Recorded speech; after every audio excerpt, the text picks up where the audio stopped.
کیا آپ نے ایک غریب موچی اور پریوں کا واقعہ سنا ہے؟ تو چلیے چلتے ہیں آج کی ویڈیو کی جانب۔ ایک شہر میں ایک موچی رہا کرتا تھا۔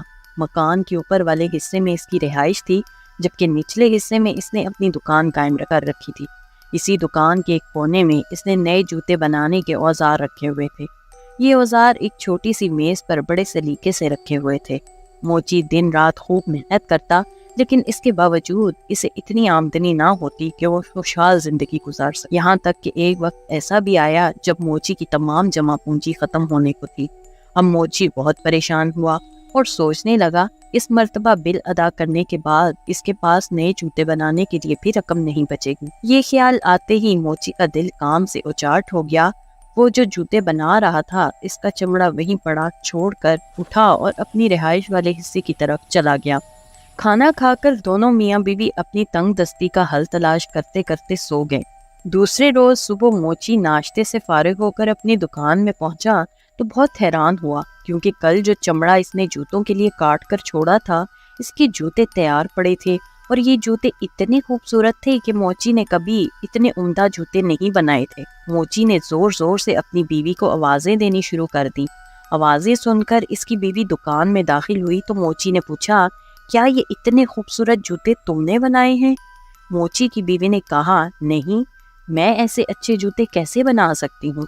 میں نے تو پہلے کبھی جوتے بنائے ہی نہیں۔ موچی نے جوتے اٹھا کر دکان کے دروازے کے ساتھ بنے ہوئے شو کیس میں اس طرح رکھ دیے کہ دکان کے باہر سے ہر شخص کی نظر ان پر پڑتی تھی۔ کچھ ہی دیر گزری تھی کہ ایک آدمی نے آ کر جوتے خریدنے کی خواہش ظاہر کر دی۔ اس نے موچی کو جوتوں کی اتنی اچھی قیمت دی کہ موچی کبھی سوچ بھی نہیں سکتا تھا۔ اب موچی نے اس رقم سے گھر کے لیے راشن خریدا اور مزید جوتوں کے لیے چمڑا بھی خرید لیا۔ خریداری سے فارغ ہو کر موچی واپس آیا تو شام ہونے کو تھی۔ موچی کی بیوی کھانا بنانے کی تیاری کرنے لگی، جبکہ موچی چمڑے کی دکان والے حصے میں آ گیا۔ موچی نے 2 جوڑے جوتوں کے لیے چمڑا کاٹا۔ وہ ابھی انہیں سینے کے بارے میں سوچ ہی رہا تھا، اس کی بیوی نے آواز دے کر کہا، کھانا تیار ہے، آ کر کھانا کھا لو، باقی کام صبح کر لینا۔ یہ سن کر موچی نے کاٹا ہوا چمڑا اپنے کام کرنے والی میز پر چھوڑا اور رہائشی حصے کی طرف آ گیا۔ دوسرے روز جب صبح موچی دکان میں آیا تو ایک مرتبہ پھر حیران ہوئے بغیر نہ رہ سکا، کیونکہ رات کو موچی نے جو چمڑا کاٹ کر رکھا تھا اس کے آج پھر بہت ہی عمدہ جوتے تیار تھے۔ موچی ایک مرتبہ پھر اپنی بیوی کو بلا کر جوتوں کے بارے میں پوچھنے لگا، لیکن اس نے اس مرتبہ بھی اپنی لا علمی کا اظہار کیا۔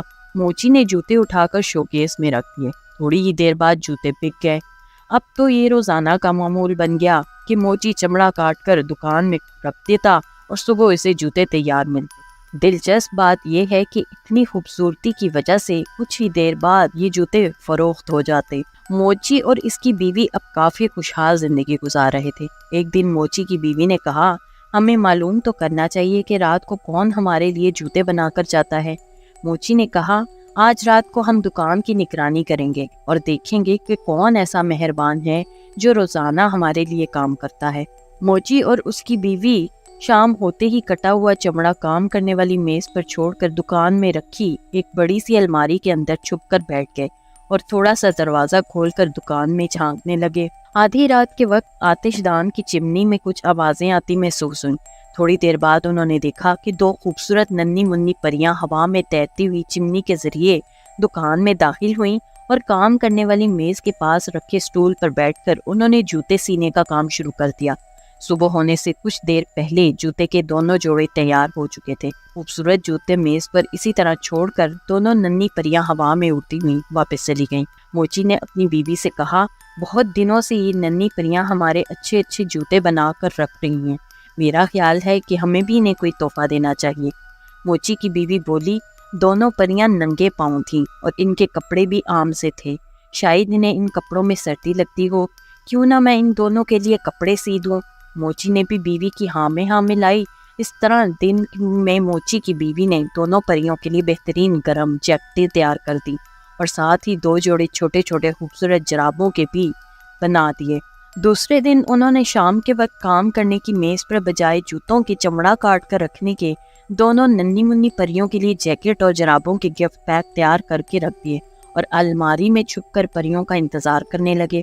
آدھی رات کے بعد پریاں دکان میں داخل ہوئیں اور کام کرنے والی میز کے پاس آ کر کھڑی ہو گئی۔ میز پر چمڑے کی جگہ گفٹ دیکھ کر انہیں بہت حیرانی ہوئی۔ دونوں نے آپس میں مشورہ کرنے کے بعد گفٹ کھولے۔ اس میں چھوٹی چھوٹی جرابیں اور جیکٹیں دیکھ کر وہ بہت خوش ہوئیں۔ انہوں نے فوراً جیکٹیں اور جرابیں پہن لیں۔ اب وہ دونوں پریاں بہت خوش تھیں۔ خوشی سے دونوں پریاں جھوم رہی تھیں اور پھر ہوا میں تیرتی ہوئی چمنی کے راستے دکان سے باہر نکل گئیں۔ اس کے بعد وہ کبھی دکان میں کام کرنے نہ آئیں۔ موچی نے جوتے بنانے کا کام جاری رکھا، جو کہ عمدہ اور خوبصورت ہوتے تھے۔ وہ پورے علاقے میں بہت امیر اور مشہور ہو گیا، لیکن کوئی بھی اپنے جوتوں کا ننھی پریوں کے بنائے ہوئے نرم و نازک جوتوں سے موازنہ نہ کر سکا۔ اس طرح کی مزید دلچسپ ویڈیوز دیکھنے کے لیے دیکھتے رہیے میرے چینل کو لائک، سبسکرائب اور شیئر ضرور کیجیے، اور ساتھ ہی ساتھ بیل آئیکن کو بھی دبا دیجیے۔ شکریہ۔ اللہ حافظ۔